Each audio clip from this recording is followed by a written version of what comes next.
You're talking about sort of, infrastructure and strategies to solve these problems.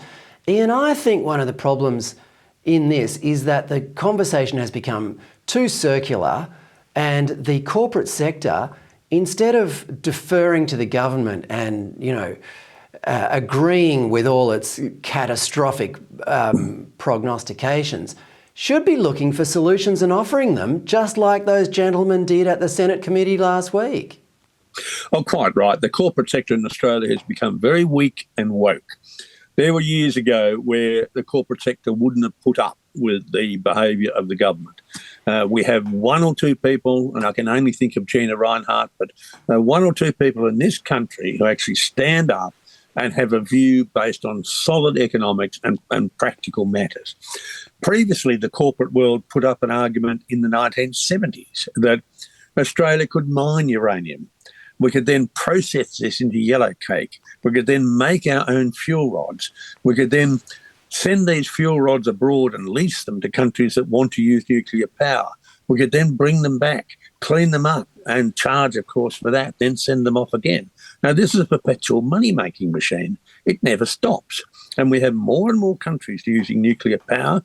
We have more and more countries that need our uranium. Why don't we become the equivalent of the Saudi Arabia of the nuclear industry? We could control the world's whole nuclear industry.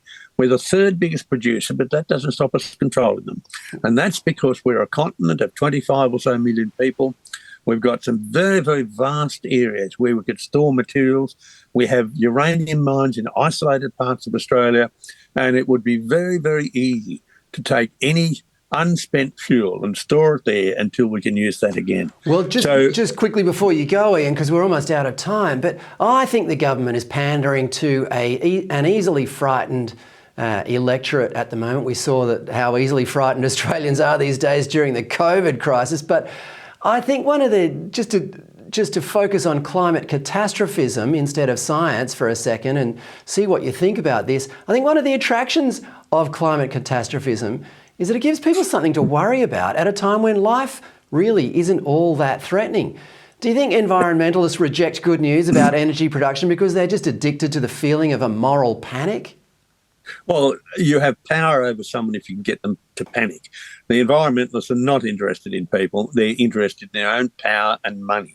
And we had a very good example of that in the 1700s. In the absolute coldest period of the Little Ice Age, witches were rounded up and burnt.